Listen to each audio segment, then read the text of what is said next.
What's going on, fantasy basketball fans? Welcome to our first video for the year 2014. I'm going to go ahead and let our fantasy basketball guru Matt take over the video here in a second. He's the guy I personally go to for fantasy basketball, and he comes to me for help on fantasy football. He's going to talk to you guys about trade advice and also some advice on what to do if you're in a keeper or dynasty league. Fastest way you can get in contact with him if you have a fantasy hoops question is to contact him on Twitter at fantasyhoopsmatt. Without further ado, Matt, take over. Thanks, Brain. Here's a few guys you might want to target in a trade when you're gearing up here for the playoffs. When you're trading, you always want to make sure you check out the other team before sending a proposal. Doing a quick assessment of their strengths and weaknesses can help you identify areas where they need improvement. That should give you a better shot at trying to exploit their best players. Monte Ellis. If you could somehow prime away from an unsuspecting owner, I think he will be big down the stretch.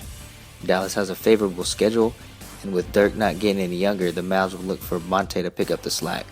Victor Oladipo. Orlando did themselves a favor early on by not thrusting Vic into the fire with too much responsibility. Now he can carry a heavier load, and he should put up monster lines down the stretch, especially if the Magic ship Jameer Nelson out of town. In the second half of the season, we could watch VO make a serious push of Rookie of the Year.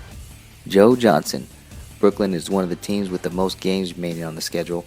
Plus, Joe has been the only constant on the Nets all year. With the rest of the team finally getting healthy and helping out, that should preserve Joe for the stretch run. Giannis Antetokounmpo. I'm going to just call him Giannis. As the season goes on, I don't see how Coach Drew doesn't get pressure from the front office to let the young kid loose. If and when that happens, sign me up. He's going to put up close to a double-double and easily approach the 1-1-1 status with steals, threes, and blocks. As a bonus, Giannis could come cheap. Or you could even find him on your waivers. You're not going to find a guy like that who has much more upside than Giannis on waivers. Fantasy Couch's boy Tyreke Evans, the former Rookie of the Year, has been on a little tear lately and seems to be settling down quite well in the Big Easy. With the absence of both Drew Holiday and Ryan Anderson, it's freed up a lot of usage for Reek to do his thing.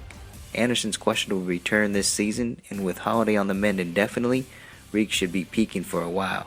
Here's a quick minute for keeper and dynasty leagues. Depending where you sit in the standings, now is the time to start thinking about making moves ahead of the trade deadline. Teams are either right there in the thick of things, sitting clearly at the top, or basically giving up by now. So you can take advantage of each team's situation by evaluating their particular needs, maybe flipping a draft pick for some serious talent from a team that's already out of the playoff race, and vice versa if you're a team that happened to catch the injury bug this year. Either way, both sides should be eager to make a deal, and that's what makes keeper and dynasty league so great. That's some good advice right there. Let's go to Twitter land and see what questions we have. I'll read off the question and you answer it, Matt. Our first question. Is Lillard, Marc Gasol, and Bobby Roberts for Ibaka and Conley a good trade on both sides? That's a pretty solid proposal right there. The team receiving Ibaka and Conley get an upgrade in defensive stats, but the other side getting Lillard and Gasol have the edge, especially with Roberts having indefinite value with Holiday out on the mend, and that's an added bonus. I would go with that side. And our last question for this video. Drop Giannis for Diaw? I say yes in the short term. With Manu Ginobili, Danny Green, and Thiago Splitter all out, there's a lot of production to be had. But come closer to playoff time, you want Giannis on your roster. And that's all the time we have for this show. Make sure you guys check out fantasycouch.com. Download a playoff grid we have available for you guys. Fantasy basketball playoffs are right around the corner, and this is going to help you guys out. Also follow Matt on Twitter at fantasyhoopsmatt with 1T. Subscribe to our YouTube channels for more fantasy basketball videos, and I'll see you guys on the next show.